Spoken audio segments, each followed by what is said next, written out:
for tuning in to this earnings conversation with the management of HCL Technologies. Incidentally, in the release that I read, they are amongst the first amongst the multinationals in India to receive the commendation of being the best workplaces to work on as well. So that's another feather in the cap. But CVK and Pratik Agarwal joining right now to talk about the quarter. Gentlemen, both of you, thanks so much for joining in. Hope all is safe with both.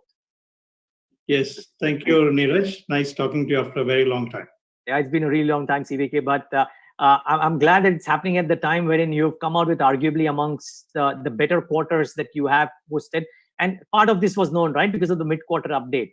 Right. Take us through what went in the quarter, CVK, and how does that portend for quarter 3 and quarter 4? Because I do note, and maybe you're being conservative as you always are, that Q3 and Q4, the constant currency growth obviously is not looking as great as what happened in quarter 2. So what happened in quarter 2? How are quarter 3 and quarter 4 looking like? Yeah, actually, we started quarter 2 with a lot of conservative approach because we didn't know what was going to pan out. But as we got into the quarter, a lot of positive developments.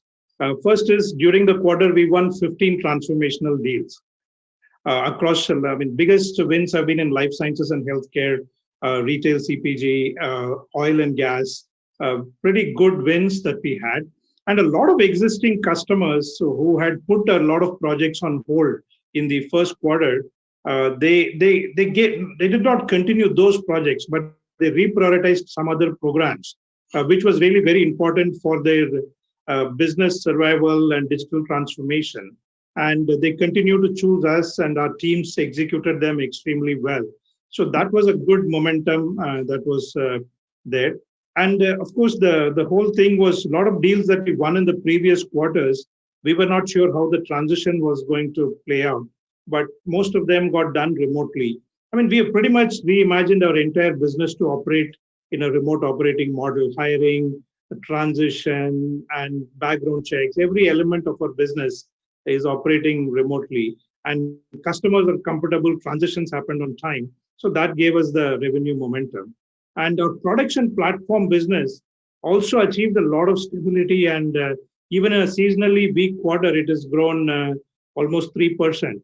So that also contributed to the overall growth momentum in Q2.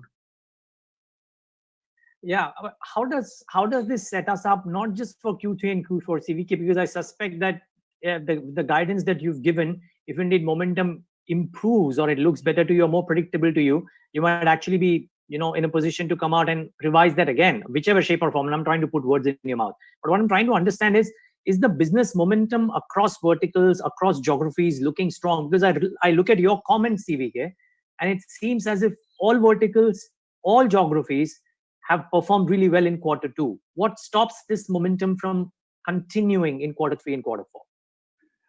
Yeah, so Neeraj, we have given a guidance based on everything that we know for Q3 and Q4.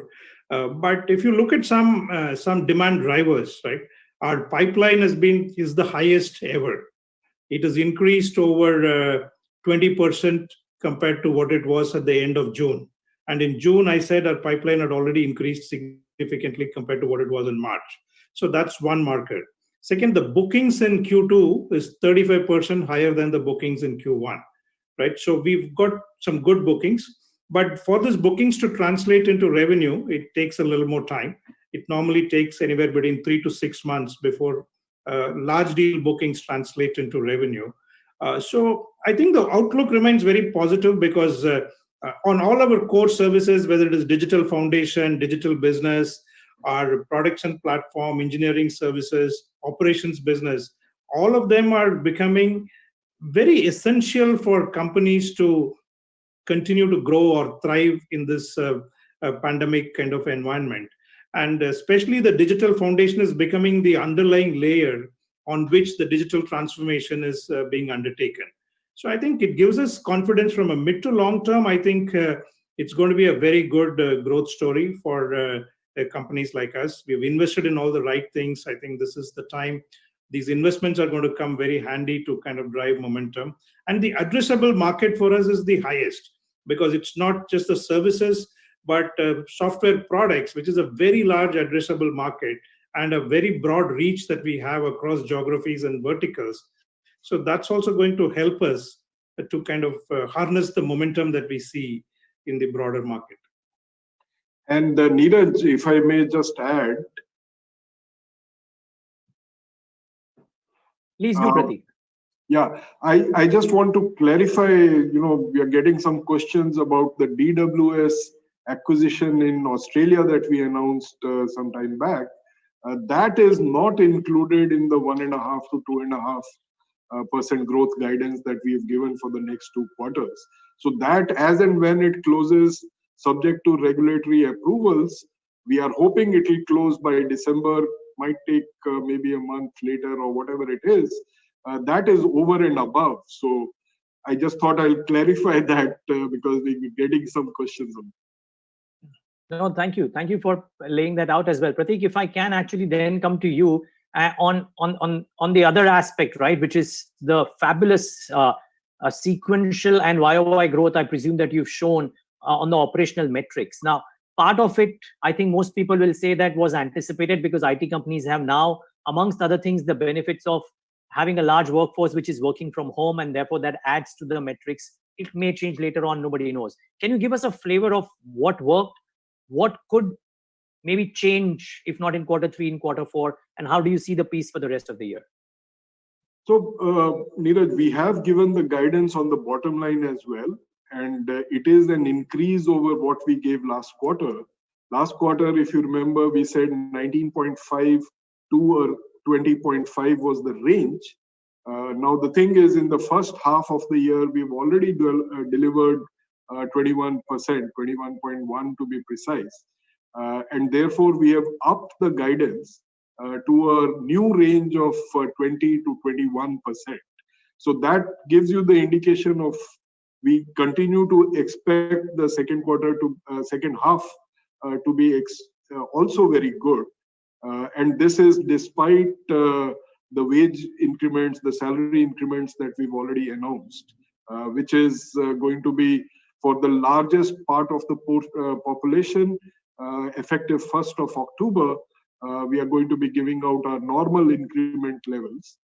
And for the seniors, starting 1st of January. So that is already factored into this growth, the margin guidance that I'm talking about. I would also like to highlight, the cash generation that we have seen both during the quarter and more importantly in the last 12 months. So in the quarter, for example, we brought the DSO, days sales outstanding, down to a historic low of 61 days on the billed DSO. And even the unbilled it at a historic low of 18 days. In total, about 79 days. Now, normally, this number used to be 85, 90 and thereabouts. So that's a significant reduction. And that has generated operating cash flow of 643 million during the quarter. And that number is $2.7 billion over the last 12 months. In free cash flow terms, we have delivered $578 million for the quarter. And that number across the last 12 months is close to $2.5 billion, 2,444 to be precise. And that translates to, on an annual basis, 161% of the net income is the OCF, and 146% is the free cash flow. So, apart from the EBIT and the net income, which are more, the P&L figures, the more important number for investors, as you can imagine, is the free cash flow, which is almost 150%, 50% more than the net income itself. Yeah, it's all telling statistics. I have last 2 minutes with you. So one question to you, Prateek, and then the final one to CVK. Just quickly, just trying to think about the future, because you've kind of given a sense of what will happen in Q3 and Q4 already. But Prateek, if indeed these rules around the visa rules, etc., change, when I read your annual report and scan through it, you seem to be relatively insulated because of the large workforce, which is anyways US. So is it safe to assume that you would be much lesser impacted even if I mean, let's assume the rules are challenged, but even if they don't, they come in and in the worst shape and form from Indian IT, you will still be less impacted. Yeah, so I think the relevant metric to track, Neeraj, is the localization index. Precisely. That's not something that you can kind of turn in a quarter or two. We have more than 2/3 of our population who are US nationals, citizens, or permanent residents. And that basically means that we have less than 1/3 of our US population who's kind of visa dependent. Got it. So definitely that will help us weather these changing regulations better. Sure. And in any case, we continue to work very hard on the fresher induction and the local hiring in all geographies, not just the US, because that's a changing trend, and we intend to keep up with that trend. Great. Okay. Which is also what makes Forbes rank us 30th in the world globally. 30th all across the world and probably the highest ranking multinational in India. That's kudos. CVK, one last question because I have paucity of time here. We've kind of spoken about the near term. I just want to understand from you, CVK, because you're a veteran, you've looked at multiple such cycles.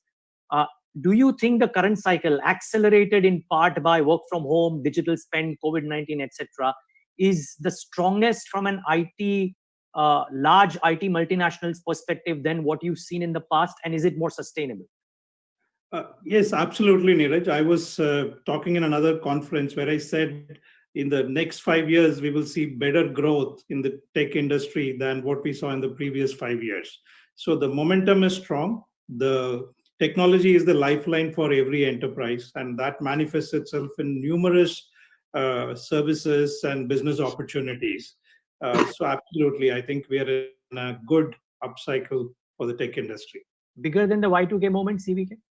I think that time the industry was small, so obviously Okay. Yeah. on a smaller base, everything looks very exciting. But even if this high base, I think we will do well in the next few years as an industry. Gentlemen, understand you have lots of other time commitments, so I'll wrap up at this one. But thanks so much. This gives us a good flavor of how HCL Tech is placed. And I wish you guys all the best for the good work that you are doing. Thank you, Neeraj. Take care. Yeah, thank you. Thank you. Bye. CVK, Prateek, thank you. All the best.